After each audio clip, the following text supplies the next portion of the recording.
Extras.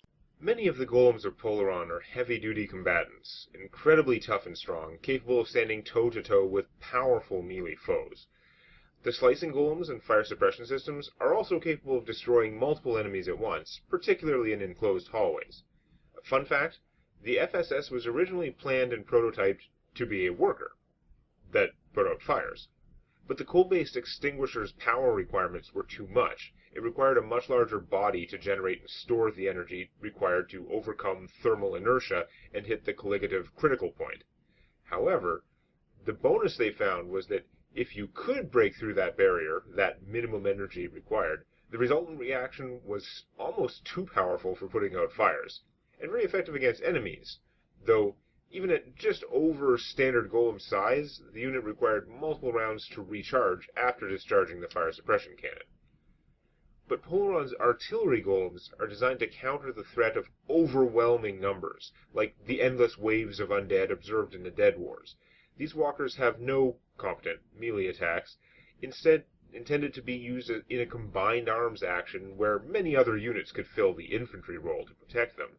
So they're instead armed with racks, which can generate and propel explosive packets of energy, referred to as missiles, as well as the sophisticated artillery beam system capable of cutting down hard targets and fortifications. Just show you the stat block here, you can pause it if you want. The artillery golem has the same hit points as most of the standard golems, but they're slower, with less armor and no damage reduction. Their primary weapons, the missile racks, have a variety of different missile types which they can mix and match, but ultimately they can either fire a single shot as a standard action, or 3 shots as a special full round action, during which they do not get a 5-foot step, because their walking base locks into stabilization mode to counter the recoil. Using indirect fire with a range of 120 feet, and able to hit enemies even a little bit beyond that by abusing the 15-foot blast radius, and with that triple attack ability, even a single artillery golem can lay down a literal curtain of fire, incinerating dozens of zombies, ghouls, or orcs, because in Tauren times, 46 fire damage would obliterate orcs. Fire tends to be good against undead, whereas the fire suppression system can have trouble there because many undead are immune to cold. Of course, fire is terrible against the PCs once they started using mass resist fire, which I wasn't sure they were going to do at the start of this dungeon. If I were implementing these guys again, I would probably make the damage half fire, half physical, then I wouldn't have to fudge it and treat all 3 rounds as a single hit for energy resistance, which would be bullshit, but under the circumstances it made the gameplay better because at least there was some chance they would take damage, if they failed to save. I'm not even sure I remember to give Draven a save that time when he took 1 damage through the resistance. They also had 2 other missiles which they could use, the Glitter Dust round and the Demobilizer round, both will saves. The Glitter Dust round works just as the spell, which is potentially very dangerous when the enemy can do it every round.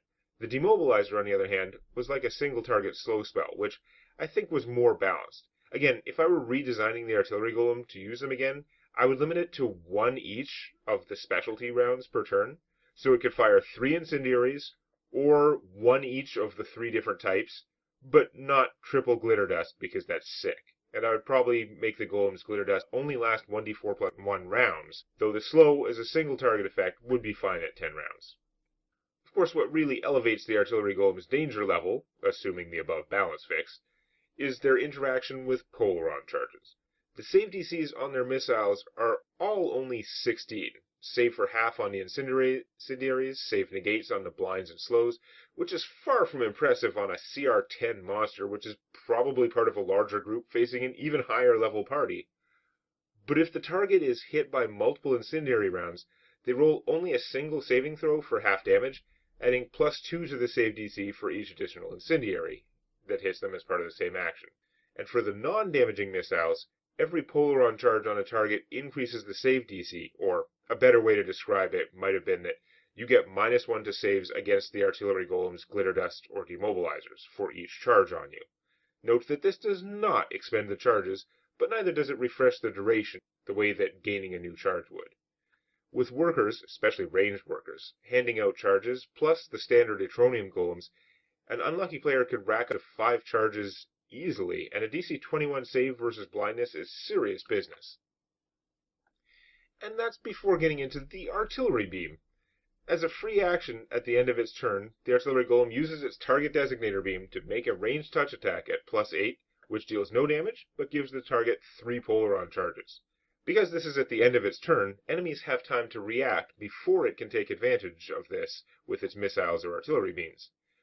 Not that your typical enemy has any means to remove charges, but they could at least make efforts to take cover or otherwise protect themselves against the attacks which will come next turn. The charges from the target designator have the same duration as any other Polaron charges, 3 rounds, counted from the last time they gained a charge. But at the beginning of the golem's turn, if it successfully designated a target on the previous turn, it can fire its artillery beam at that target. The artillery beam hits automatically from a balance perspective that a hit roll was made during the target designator attack of the previous turn. It deals 4d6 damage and discharges all Polaron charges on the target as a single damage source, dealing 10 electrical damage per charge. The artillery beam still requires line of sight and line of effect. If the golem cannot see the target, it won't fire. If it is blocked by a transparent object or spell, like a window or a wall of force, the beam does fire, but only does 4d6 damage to the intervening object, since the object won't have any Polaron charges. And yes, another character could put themselves in between in order to take the hit and protect someone who has a lot of charges. If you've seen me tweet or blog the above image, well, TDDC number 40 answered that question.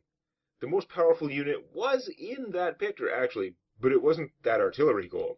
If you look real carefully, there's just enough of its foot for you to compare the angle and get a rough guess at the scale, and yeah, in the image file on my computer, the entire strategic withdrawal unit is positioned mostly out of frame there. But anyway, the strategic withdrawal unit, aka escape pod, was a huge and hugely powerful unit, much more expensive than any of the other defensive units at Polaron, and in some ways significantly more advanced. But why? Why would you spend so much on something intended to help the controller escape, if the facility can't function without the controller? The thing is, the strategic withdrawal unit was not part of the design of Polaron. Itaran scientists and engineers had jobs, they were assigned projects, but they also had discretion to create their own side projects. Draven's player, Quill18, compared it to Google's 20% time, a fraction of the time they can spend on whatever they want, because these are creative people, and many of the best projects arise from these side projects.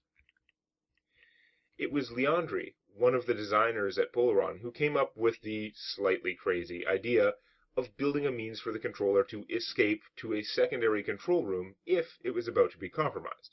After all, if the controller goes down, everyone in the facility is probably going to die as the heat shielding immediately goes down, and if they survive that, the various magma management systems gradually fail. But she was fascinated with, some would say fixated on, this concept, and set about trying to solve all the associated problems.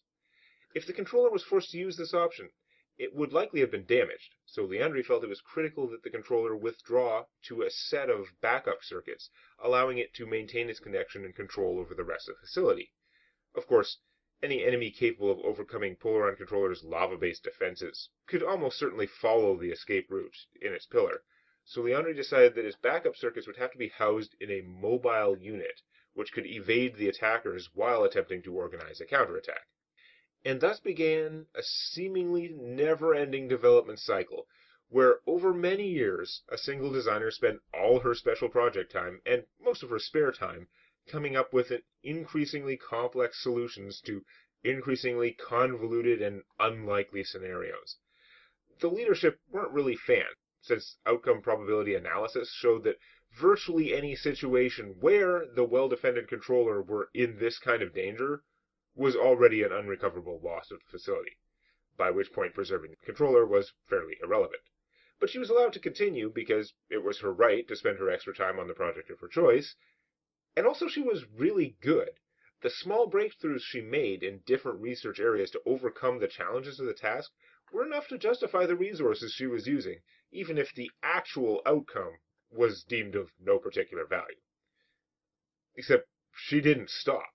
The strategic withdrawal unit, as she called it, kept growing in complexity and eventually in size. After 60 years as an expert creator, Leandri was promoted to replace Polaron's head of development when he retired, and from then on, she was able to allocate real resources to her pet project. She justified this by using it as a platform to stress test prototype technology, to experiment with flight systems, to push the boundaries of scaling the fire suppression cannon, in a unit with a large enough frame and power supply to rev up the recharge rate to once every round, and to test a radical project of one of the other designers, who was attempting to synchronize multiple shield generators. She had its hangar significantly expanded and excavated additional tunnels so the SWU could choose to launch via the original route into the atrium, or down into the core, or even up to the surface, though the surface route was not delved completely for security reasons. Instead, the near-vertical tunnel was equipped with single-use elemental charges, which, when triggered, would warp the mass of stone out of the way, exposing the shaft to the surface. One of the most dangerous units in Polaron was the shield unit, the unarmed rolling hemispheres, because of their ability to multiply the survivability of all Itaran constructs around them. If you don't prioritize the generator, or lack the mobility to get to it past a group of golems and workers, or worse, if you can't see a stealth shield drone crawling invisibly along the walls or ceiling, there's probably a free spot check each round when the shield refreshes. At the start of every round, a shield unit generates a 30 temp HP buff for each friendly construct within 50 feet, including itself. As is standard for temporary hit points, if you already have a pool of temp HP, they don't stack. You keep whichever one is greater, so they never go above 30 temp HP from the shields. This means that multiple shield units already don't stack, without any specific rules text to say so. It's worth noting, if I haven't already mentioned, that the standard non-stealth units, though unarmed, actually have interesting abilities which I failed to use in that first security room battle, the one time I had a good chance to do so. Each round, it can either generate a pulse wave, adding one Polaron charge to all creatures within 30 feet, or a defensive pulse, which forces living creatures in a 10-foot radius to save or be stunned for one round. The will save starts at a pathetic DC 12, but that difficulty increased by +5 for each charge on the targets without expending the charges. So just a few charges can make it extremely hard or impossible to resist. The stealth version of the shield unit loses the activated abilities in exchange for its always-on invisibility and spider climb, though the ones in the secondary armory can only cast invisibility 3 times per day with 1 hour duration when outside of an Itaran facility. Critical balance point, which I think is mentioned above, the stun ability can only be activated if it was not used in the previous round. So it can only stun you every second round. It's very important because if you get a whole bunch of Polaron charges, it could potentially stun lock the crap out of people. But I bring up the fact that the temp HP don't stack, because getting the synchronized double shields to work on a strategic withdrawal unit, the ability to generate 60 temp HP per round instead of 30, was a major technical challenge for the Itarans. Again, the fact that this unit was used for the test was because Leandri volunteered it as a test rig, as usual. That's not what they wanted this technology for, but they had tried for decades to find a way to project shields in parallel to generate a more powerful barrier. There were magitechnical limitations that had constantly thwarted the attempts to simply scale up the shield generators. So this was an attempt to work around the issue. The closest they came, even with the strategic withdrawal unit's massive power framework, was to get 2 shields synchronized by exchanging energy through a physical connection. This generated a shield only in contact with the body of the unit. They never succeeded in projecting the double shield outward over an area without losing synchronization, nor were they able to successfully connect more than 2 shields at a time, even with the finely calibrated physical connection. If the Itarans had continued researching for another 1,000 years, perhaps the world would be dominated by gargantuan, quad, or hexa-shielded golems, but instead, the 4 shield generators installed in the glorified escape pod could only operate up to 2 at a time.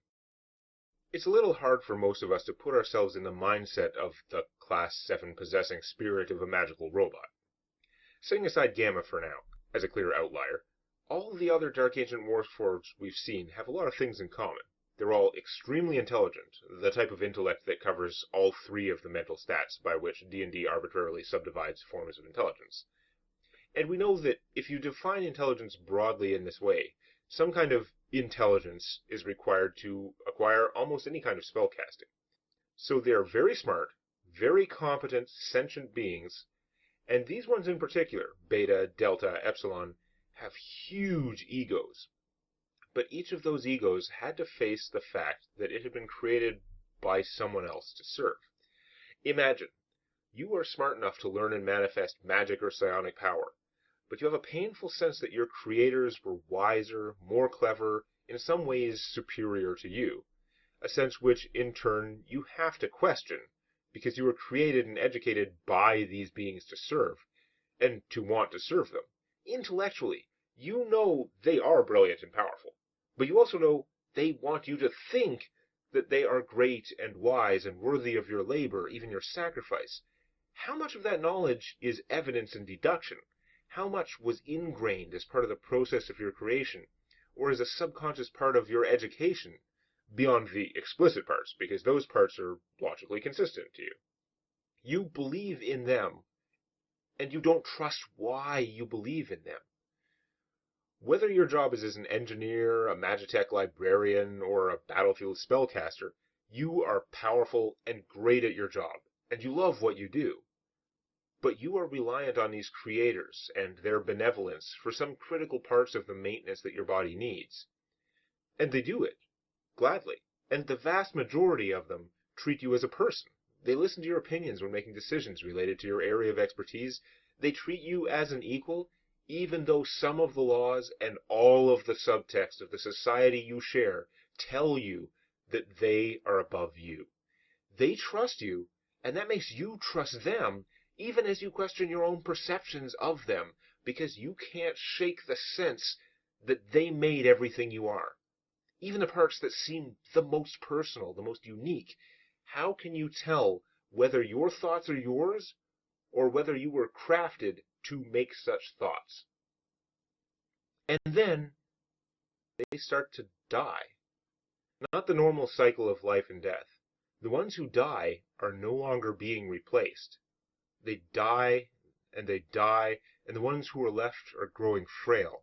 When they maintain your body, you realize that the next time, there may be no one left to maintain you. And when that next time does come, you know that there will be no one left the time after that. You know that while you are now as strong and as mobile and as wise as you were when you came into being, wiser, in fact, for all the experiences of your life, but this decay, this shriveling, fading away that you see in all the creators around you, that is what lies in store for you in a century or two, once they are all gone. It may look different. You don't even know what it looks like for a Warforged to break down from the inside, to die that slow, shriveling death. But you know from your studies, and because they've warned you, that it will happen. They trusted you, and you served them. You served them until there was no one left to serve. You trusted them, and they died. And as they had given you life, now, after all your work, they have given you death. Virtually all Warforged, by the end of Atara, experienced some of these thoughts, some of these experiences, some of these questions. There must have been 1,000 Warforged of sophisticated models created for spellcasting tasks who felt exactly what I just described to you. Ego, ambivalence, trust, every word. A few of them probably abandoned hope, but most began searching for a way out, a way to maintain or to replace those biomagical parts of the Warforged anatomy that, for some reason, only the creators could maintain. It was a nearly impossible problem, a problem which killed virtually all of them. Whatever conflicted feelings Epsilon had for the creators, when faced with the terrifying prospect of the limited future, like the others who would eventually become Dark Ancients, it turned all its attention to solving the problem of its own mortality, the flaw in its creation.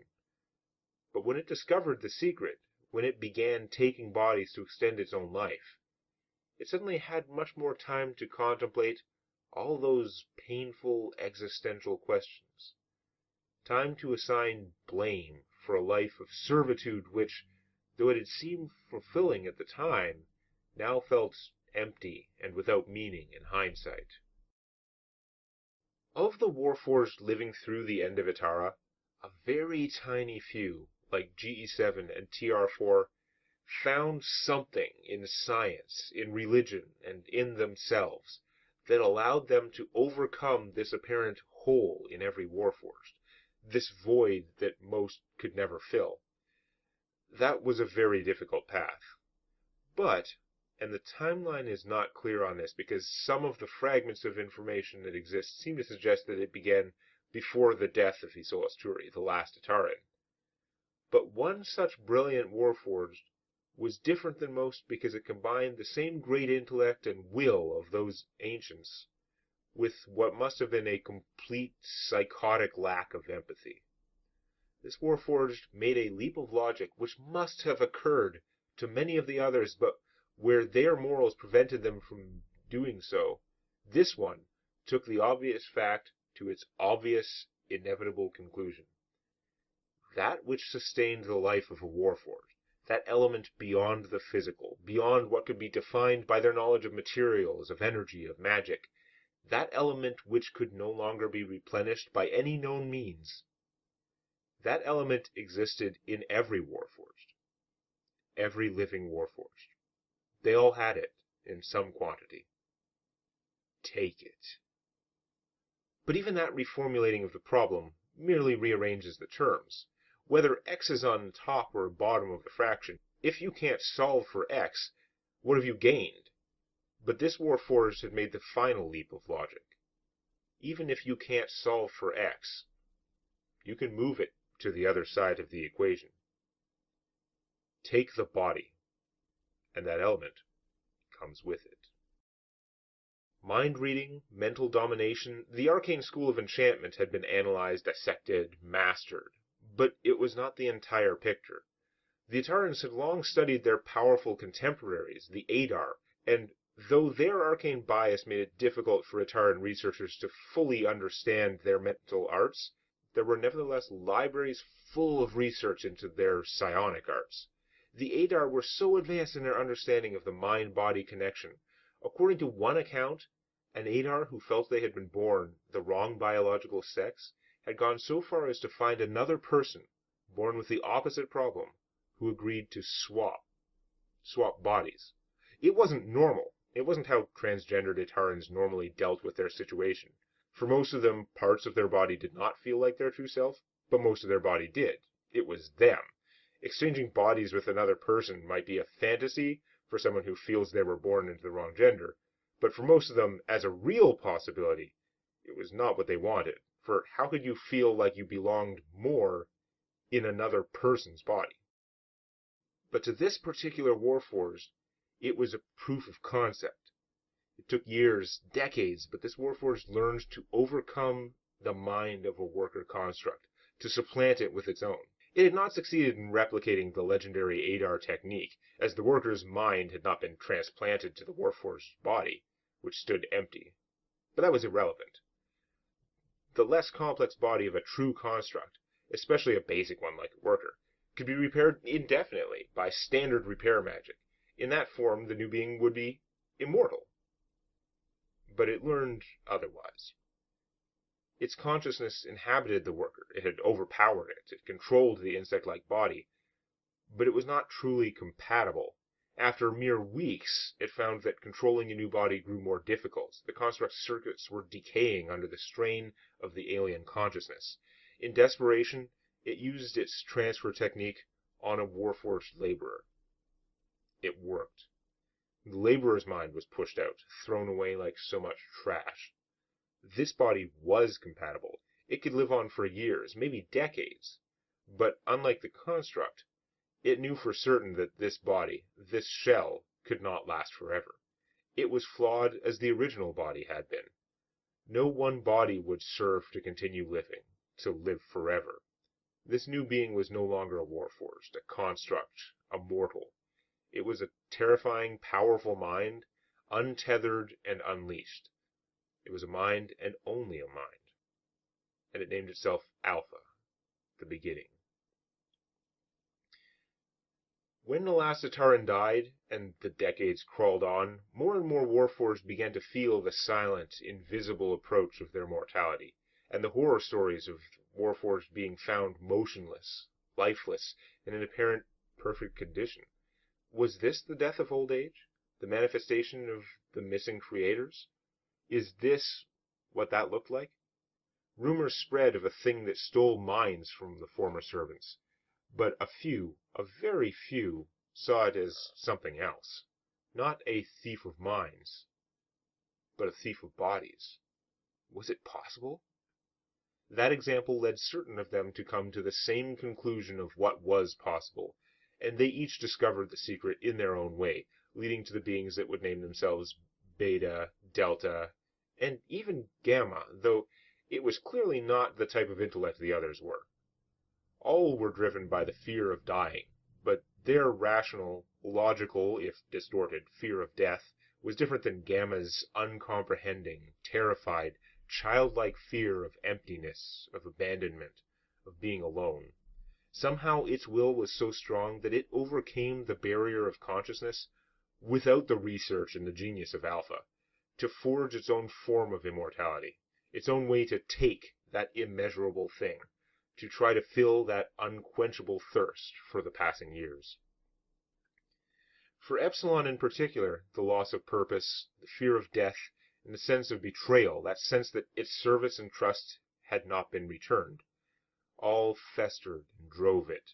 When it discovered the secret, becoming a Dark Ancient, there were now 5 of them, all taking bodies from the same supply, the same pool of still living Warforged. But while that pool was initially quite large, even with multiple parasitic immortals feeding off them, there was a greater problem. The same old age which was killing their old bodies was still killing their food supply. They could always move into the youngest or slowest decaying of the Warforged, prolonging the end for themselves. But no new Warforged were being created, and eventually all could be expected to die. The Dark Ancients could live in true constructs, but they burned through them in a much shorter time, and with the Atarans dead, the number of new constructs being created anywhere in the world had slowed to a pitiful trickle. So when Epsilon first encountered one, then another of its fellow immortals, rather than fight each other over a body supply which could not last, Epsilon pushed for them all to work together to ensure their future supply. They delved back into research, but in time they began preserving Warforged, usually kidnapped without their knowledge, in small, sealed tomb-like structures, vaults, closets, and other buried rooms, placing them in a sort of suspended animation, suspending their aging process, so that as they awakened in small groups over time, they could serve as a long-term supply of fresh bodies for the Dark Ancients. Through this cooperative venture, though, Epsilon debated and eventually convinced most of the others not only of the Atarans' own culpability, the incompetence of their own demise, and their failure to teach Warforged the secrets to maintaining their own biomagical systems, but Epsilon pushed them to look beyond that, beyond the creators themselves, to their creator, their patron god, Itaru. It was Itaru who put them on this path, who gave them the tools to create and to destroy, and then left them all to their own devices, like handing a loaded crossbow to a toddler. Because there's no way to take revenge on a race whose main crime against you was dying. What if Epsilon had been dimensional anchored and killed back in the Eldritch Lab? When the Beholdroid failed to perform, and Epsilon's possessed magma sifter rematerialized to a party who were ready and waiting for him, there was a reasonable chance he could have been hit by that dimensional anchor dagger. If he had been, he probably would have been dead, because there weren't any working constructs in any reasonable range, and he was not going to win a fight against the relatively unhurt party using a magma sifter. So what would I have done if they caught and killed the Dark Ancient in this anticlimactic fashion? Well, it would have sucked. For me, and ironically for them. In order to keep the adventure as compelling as possible, at that point I would likely have had to make the controller less ambivalent to the party, and have it, quite reasonably, determine that with all the damage they've done, they are part of the same set of attacks going back about 3 weeks. Under this scenario, I would have had to actually make stats for the controller itself, aka a small room full of lava manipulated much like the water in Ginron controller's room, aka something you would be insane to try and fight even with 35 resistance. But if the controller was more clearly coming down against the party, without the hope of convincing it to join against a common enemy, the party would almost certainly have destroyed the power source, probably with a lot more group consensus than when Little One did so in the videos. So they would smash a pile of constructs, and with the power source down, and because I felt like it would be a much better battle, the controller would at some point have ejected down its pillar into the strategic withdrawal unit. Now, with Epsilon out of the picture, there wouldn't be any portal issues, so instead of launching down into the portal room, it would have launched into the atrium, emerging up out of the lake of lava, flying in the middle of the giant room amidst all the bridges, and fought them in a different, but still very cinematic environment. This would have been a different and still pretty cool battle. For one thing, I suspect there would have been a lot more movement on both sides, trying to use the bridges for cover, possibly some PCs doing incredibly dangerous flying around the atrium against the giant boss. For another thing, unlike with Epsilon in command, the controller would have had to follow the same artillery beam AI as the artillery golems. If the victims of the designator beam from the previous round could break line of sight, it would simply not fire the artillery beam, whereas Epsilon was able to get around the normal AI targeting limitations and turn the beam on anyone with charges, even though it was a little bit cheaty. But while all that is neat, the ironic consequence of defeating Epsilon so early would have been less world-saving drama, since the controller wouldn't have been threatening the mainland in any way, and very little chance of making friends with the facility. Winning Polaron, but without the controller, would have been a pretty hollow victory. Technically, they may have been able to thread the needle, not to destroy the power source, and to convince the controller that they had killed the entity, and to give them a chance. But that would have been much harder, just narratively, because at that point, keeping it real, my bias would have been towards a good boss fight. And if they did convince it not to attack them, they still would have had to do something else to impress Polaron controller later on, like defend against some other attack on the facility, before it would give them the level of access they presently enjoy at the end of TDDC 40. Another possibility, albeit somewhat less likely, was that Epsilon escaped the Eldritch Lab as he did in the video, but that they somehow killed him when he was trying to sneak off in the damaged magma sifter. He had to use his once-per-day out-of-turn escape transfer to hide in there, so if that relatively beat-up construct had taken a bunch more damage somehow, either after dampening Draven's orb, or some non-spell damage from a readied maneuver or something, then they could have killed it, and then they would have been able to convince the controller, and at that point, I would have deemed Epsilon to have had a reasonably satisfying demise, and would have given up on trying to force the boss fight, unless they did something bizarrely unusually stupid. So what could the boss golem do? Here's the stat block for the strategic withdrawal unit. The mental stats given are Epsilon's mental stats, otherwise it would be the controller's mental stats. And this unit isn't set up to act under independent AI. I'm just going to skim through it quickly. You can pause the screen if you want. I can't find what challenge rating I gave it, but whatever it was, you have to add a CR11 monster for the Dark Ancient itself. Though for this particular fight, I don't think he actually helped much. It was all Golem all the time. If it hadn't been dimensional anchored early on, Epsilon would have used his swift action a few times to dimension hop in order to better position himself for cones and to avoid opportunity attacks. But yeah, the strategic withdrawal unit has just 200 hit points, strength 30, dex 20, AC 29, with +4 when it has Epsilon's force screen going. Pretty good saving throws. Spell resistance 18, which I may have forgotten it at some point, but I'm pretty sure mostly it just did not come up because if Draven, I don't think Draven even orbed it, and if it did, orb ignores spell resistance. They basically just were not targeting it with spells. fairly reasonably, because they knew where Turkey was. It has a fly speed of 50 with good maneuverability. Not perfect, but good. It's immune to fire, like really immune, so it can move through lava. DR 5/, and as a note, the special gargantuan colossal damage reduction rules that I've outlined elsewhere, like in the Scorpion video, do not apply to this unit because it would have totally changed how I'd have to balance the encounter's main features, including its powerful defensive shields. So, this construct has two shield generators, similar to Polaron shield units. They're located 20 feet up the body, and any targeted attack that can reach that high, including ranged attacks or melee attacks from flying characters, can choose to hit one of the shield generators instead of the main body.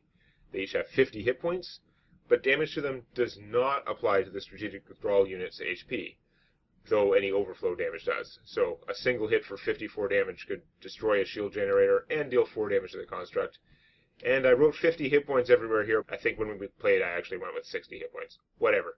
Each intact shield generator generates a 30 temp HP shield at the beginning of the unit's turn. If both generators are intact, they do stack with each other for a total of 60 temp HP. Note that this shield does not project outward over friendly constructs like the shields from Polaron shield units. When bloodied, if either shield generator has been destroyed, it will be immediately replaced with one of its backup shield generators. And the replacement shield generators instantly generate 30 temp HP worth of shielding before the next attack can hit. The strategic withdrawal unit has 2 backup shield generators hidden within its body for a total of 4 shield generators, but can never use more than 2 at a time for a maximum of 60 temp HP per round. Note, although damage to the generators isn't applied to the body, so if you're destroying all the shield generators, you're actually having to do 400 damage to destroy this thing. But although that shield generator damage isn't applied to the body, it does affect the Dark Ancient's true hit points at the normal rate of 1/4 of the damage rounded down. The Dark Ancient's true hit points are never affected by temporary hit point damage, but the shield generators are still part of its body that's being damaged, so that's why they were actually doing damage to it all that time. So the strategic withdrawal unit's turn sequence is as follows. At the beginning of turn, if any shield generators are intact and active, refresh the temp HP shields up to 30 or 60 if 2 generators are active. Also at the beginning of turn, choose one target designated from the previous turn. The artillery beam fires 5d6 damage and triggers any charges on the target for 10 damage each. Remember that Polaron charges deal electrical damage, and if multiple charges are being discharged for damage at the same time on the target, they're treated as a single magical attack for that amount. So if you have 5 charges discharged, it's treated as a single 50 damage electrical magical attack. Then you have to choose one of the following sets of actions. Action 1, move and attack, which is a single blade attack plus Cone of Cold. Action 2, you can do a 5-foot step and basically full attack. Either make a blade full attack or blade plus cone again. Action 3, and this is where we get into stuff that I never got around to doing because of positioning and trying to figure out what was the best to do, or thinking the fight was going to last longer and saving it. Take a 5-foot step and do a partial attack, like either a single blade attack or the cone. Not blade and cone like the previous ones. And charge the cannon. Literally, it would open up the front and a vortex of energy would begin visibly charging. Action 4 can only be taken if you started charging the cannon in the previous round. Take a 5-foot step and fire the wave motion cannon. This is actually the ability that I used as the self-destruct. This was supposed to be an ability that it could just use in combat. I never got to doing it, as just the way the fight went and how he was taking damage to his true HP and had to start worrying about not dying a little bit too soon. I misplayed my hand, so I had to use it as a self-destruct, where it was kind of expected that it would be avoided, but it was still pretty cool. Action number 5 is to move and incite elementals. It spawns 5 fire elemental minions from 2 opposite lava flows, and those minions move immediately. Then there's action 6, which is to either move and take some normal standard action, like a non-attack type action or something else weird like that, or 5-foot step and take some other full round action. There's, again, not like an attack. If you're doing an attack, you use one of the above actions. Note, if being controlled by a Dark Ancient, this option would be used for any standard action psionic powers, for example. Then, at the end of the turn, make a plus 11 ranged touch attack against up to 2 targets, no more than 10 feet apart. You designate the targets, who gain 1d6 plus 4 charges each. And you note that at the beginning of the turn, it's only supposed to be able to artillery beam a target that was designated on the previous turn. With a Dark Ancient in control, it has to have used the designate action on his previous turn. So when he was hiding out in the lava, he could artillery beam the round after he entered the lava, but he couldn't artillery beam just as he was coming out of the lava, because the previous turn he hadn't designated anyone, I think. I'm even losing track of how it went. Whatever, it was fine. But the idea is, normally it should have to only artillery beam a target that was designated. I was looser with it with a Dark Ancient charge. I let him target anyone who had charges, as long as he fired the designator in the previous turn, basically. So, for the attacks, is 20-foot blade, what could just full attack, plus 28, plus 23, plus 18. I really should have done that at certain points when it would have, I'm sure there were times when I should have been trying to just, if I was lining up to hit 2 guys, I should have just tried to focus fire and beat the pulp out of them. But I was having too much fun with Blade and Cone. Blade and Cone is a fun action as a GM. Sword does 4d6 plus 13 damage, crits on a 19 or 20. But of course it hits 4 squares. As you saw in the video, it showed you all the shapes that you were allowed to use. It could be a straight line or like a Tetris L shape sort of thing. You could do a Tetris S shape, but you can't do the shape that has the plus signy thing sticking out in the middle, because that doesn't make sense. It's a sword. Cone of Cold is 11d6, reflex 18 for half. It's not really that hard to save overall, but regardless of save, any target that takes damage gains 1 Polaron charge. The Fire Elemental minions had 6 HP, because again, I was operating on that theory that for 3.5, the minions would still have hit points to deal with automatic hit attacks. So it have 6 hit points, because at this point, a single magic missile shouldn't blow up one of these minions. But if someone was using magic missile, they could still take him out pretty effectively. Just put 2 magic missiles on him, it's probably dead. But 6 hit points, AC 18, move of 20. They deal 1d6 plus 1 fire damage to all adjacent minions at the end of their turn. These elementals each move towards the nearest target every round, but ignore targets that are completely immune to fire, like the strategic withdrawal unit. On death, they do a 10-foot radius dispel check at plus 10 on a dispel check against any fire resistance or fire immunity spells within 10 feet. And they leave behind a chunk of lava rock the size of a small creature. The wave motion cannon fires a beam 6 squares wide, which has to be centered on the strategic withdrawal unit's 4 square wide base. And because it's got to be centered on the 4 square wide base, you can't fire it diagonally. It's a pain in the ass on a grid to figure that out. It just fires in one of the 4 primary cardinal directions. But the beam is 6 squares wide, and it's long enough that it's not worth measuring, even in this gigantic room. It deals 20d6 damage, which is half electrical, half untyped.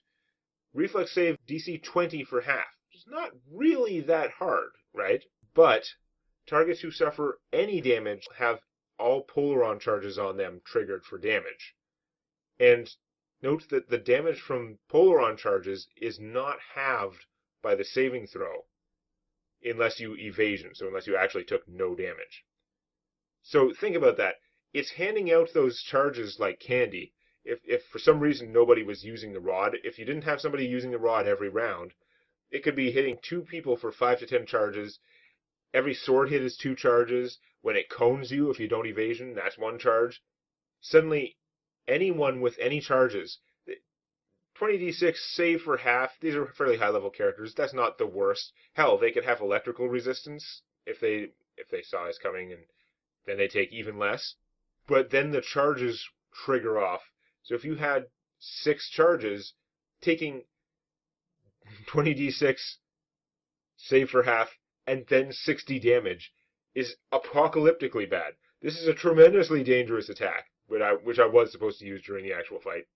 Didn't get around to it. But because of that super extra ultra danger, there is a special rule for the wave motion cannon. Against the wave motion cannon, targets who take cover have their evasion class increased by 1. So, creatures with no evasion are treated as having evasion if they take cover against the attack. Creatures with evasion are treated as having improved evasion if they take cover, and creatures who already have improved evasion, if they fail their save, they only take a quarter damage instead of half. For the purpose of this rule, a character can take cover behind one of the chunks of rock left behind by the dead fire elemental minions, which is important because there's really not much cover in this room. It's a huge wide open room. So those fire elementals are there to die, leaving behind chunks of rock, which, this is one of those things where if I was doing this, I would mention it started charging something. They would know that was bad news. So the idea is that someone would get the idea that maybe they should take cover. And if they took cover, or if they said, I hide behind one of these chunks of rock that were being left out on the battlefield, then I would give them this benefit. And suddenly, the save DC is not that hard. If they make the save, they don't get obliterated by a huge death cannon and all their Polaron charges. So I like that this was the big element of danger, but the kind of thing they could think their way out of it to a certain degree, or at least dramatically improve their chances of being okay. And I think that that would have felt really good if people had made that little leap of logic that, like, it's charging up some kind of super death thing that didn't go off this round. That's separate from the artillery beam, because we've seen it use the artillery beam. I'm going to take cover and reward them for that. That's pretty cool. Also, Angel was almost certainly going to just evasion it anyway. And at DC 20, the save DC is not that hard, so hopefully they would only take, half the damage. But if someone had a lot of Polaron charges, this could have been some serious fatalities. And lastly, there was a question earlier in some videos about resurrection in D&D. I'm not a big fan of raising the dead and the implications that it has on the setting, even if it's expensive. But I'm not convinced that removing the option is an unambiguously positive thing. As such, I haven't really dealt with it in this campaign, other than, if I recall, I think I said it requires an item of power, in addition to other costs. I think in hindsight, the simplest good solution would be to make a specific material component, much like the Eldritch Eye that we have for teleportation. Some specific legendary item, like, I don't know, Phoenix Down, just saying, that must be expended to return the dead to life. You still have to cast a spell, whatever other costs a spell, but it also takes this special item. That allows the GM to both make it exceptionally rare from a socioeconomic point of view. You don't have to worry about the campaign implications of anyone with 25,000 gold being able to hire a cleric to resurrect people. And that kind of goes away if you need this specific quest item. But it allows you to also make it available, and yet still epic and momentous, in your game, while conveniently controlling that availability. So they could go on a quest to get this thing to raise the dead for themselves or for someone else. They might get one from an encounter at some point if you want to do that, but you control how much raising of the dead they can do, and that in turn makes it feel more valuable and less like, oh, well, he dies, I guess we'll just bring him back. Of course, the ANGRYDM.com, who I've been trying to pawn off a lot of, like, big, serious, complicated rules, what do I do, GMing questions on. The ANGRYDM.com has a lot of good thoughts on game systems of all sorts, and I know he has made a case for simply letting the player decide whether they are dead, or whether their character has another act yet to play out. You can read the full article here. I'll put the link below the video. And if you're not used to Angry's style, or don't like some of the things he says, I seriously encourage you to read the full article. Only then can you make an informed decision if you want to go further down the Angry rabbit. If you're one of my Patreon patrons, pledging $1 or more per month to support TDDC and my other projects, you get extras about a week early, giving you a chance to ask additional questions I may answer in a video, like these. Joe Richter asked, how long did the battle against the escape pod take, IRL? It was roughly 4 hours, though that was spread over 2 sessions. We had to break for the night about halfway through. I take a long-ass time, way too long, deciding what to do with the actions for my single NPC battles. Plus, the party with all their NPCs can take a while too, especially when they feel in danger and when the stakes are high. Fright Knight 20 asked, what did the Atarans know the other gods as? What was the pantheon known as back then? I never came up with separate Itaran names for all the deities, other than the main god they worshipped, Itaru. But most of the peoples of the world, or at least the plane we call the Fadelands, use the names given to the gods by the first races to discover them, the Elves and the Eladrin. Though the Kua, their own old and powerful culture, ended up naming many of the gods separately, and as it happens, they got their name for the god of creation and creative destruction from the Atarans.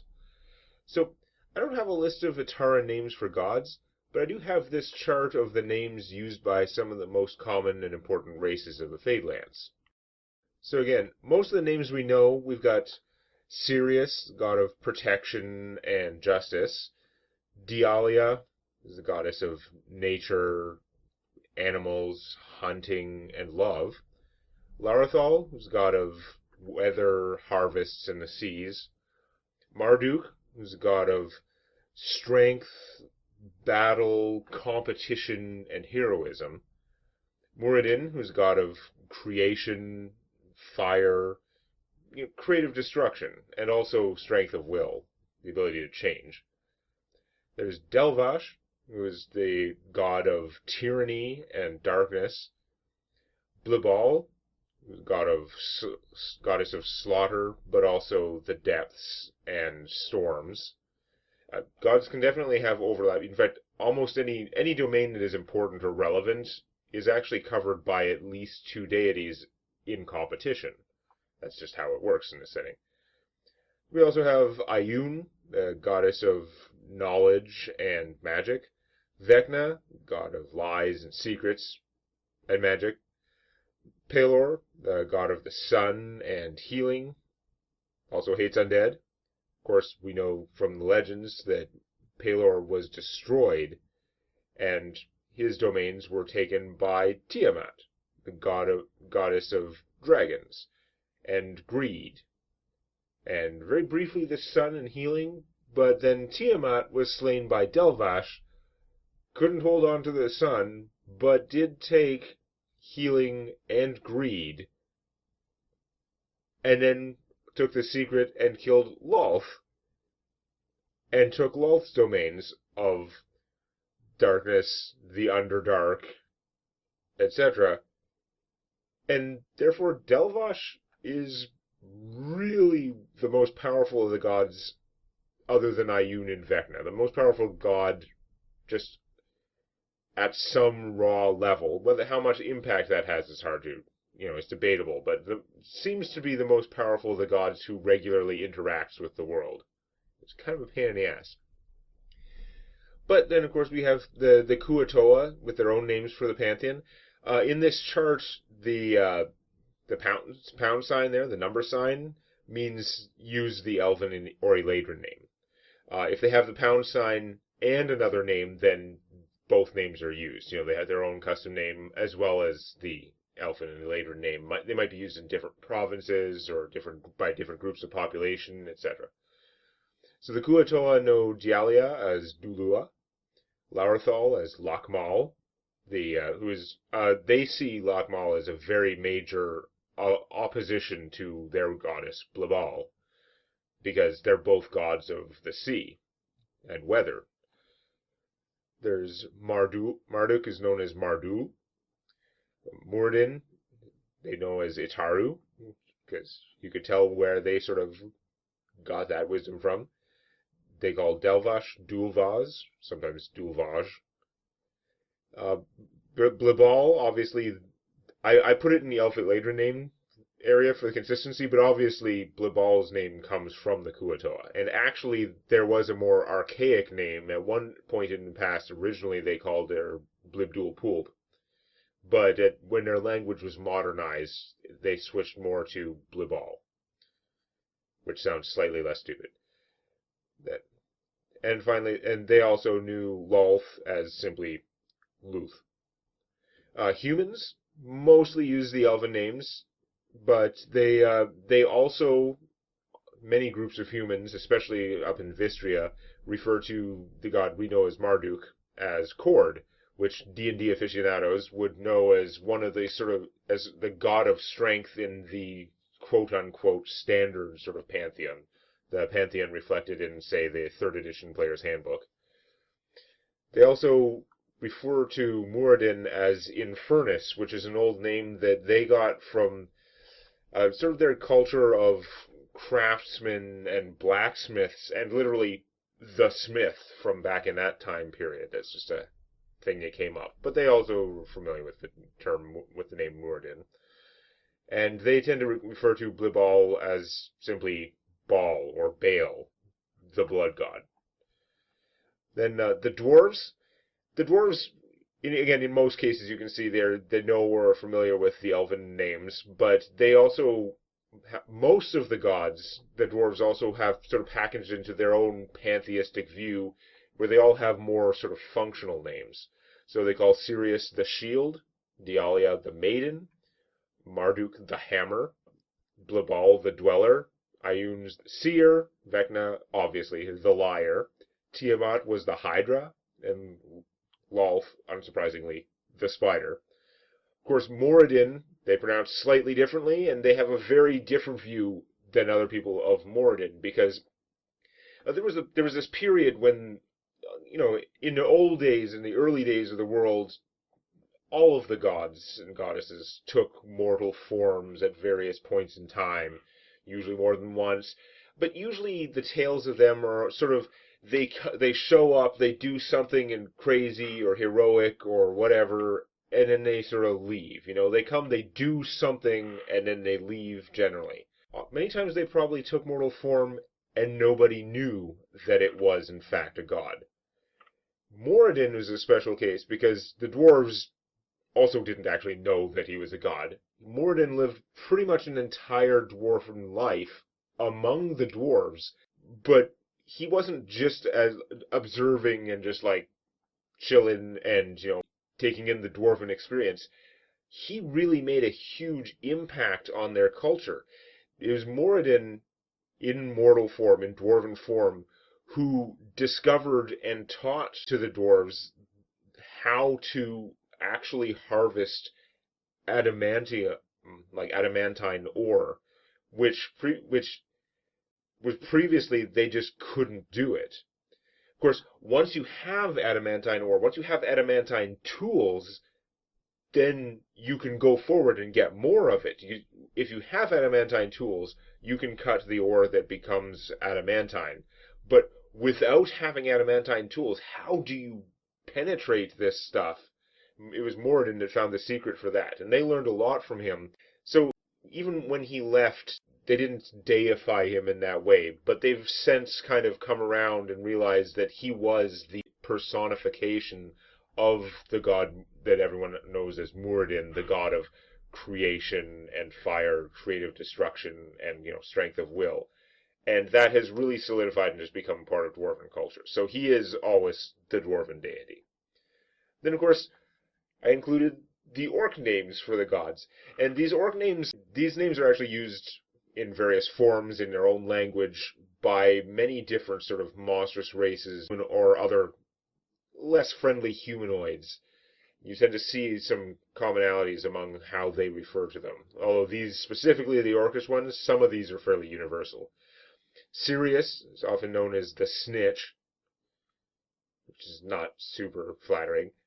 Dialia is the Whore, because they're not very nice, because, names from not very nice people. Again, these, I don't even know if I would associate, like, these are used by modern orcs, but you can tell the not as nice nature of some of them is from back when orcs were, like, crappy and, like, more like normal Tolkien-esque orcs, fighting in hordes, etc. Larathal, god of the weather, the harvest, was called Gruul. So that province is actually named after the god of the harvest. Of course, we know they know Marduk as Grumsh. Interestingly, portrayals of Marduk, Kord, and Grumsh are all missing the same eye. It's funny how that works out. They also, from some roundabout way, ended up with the same name as many humans use for Moradin, which is Infernus. Delvash, that super evil god of evil, they just call Gurg.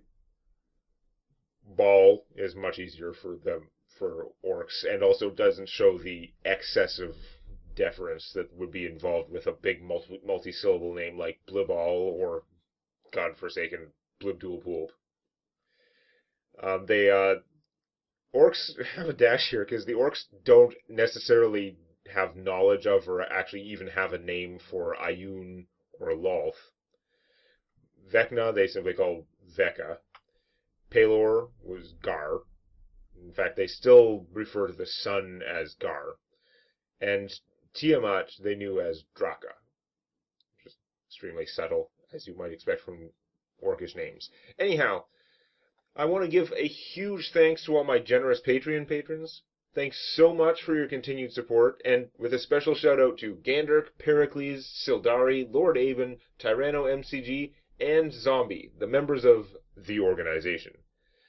And, of course, if you can't afford to contribute financially, or just don't feel like it, remember, it doesn't cost you a dime to like and share Tales from My D&D campaign.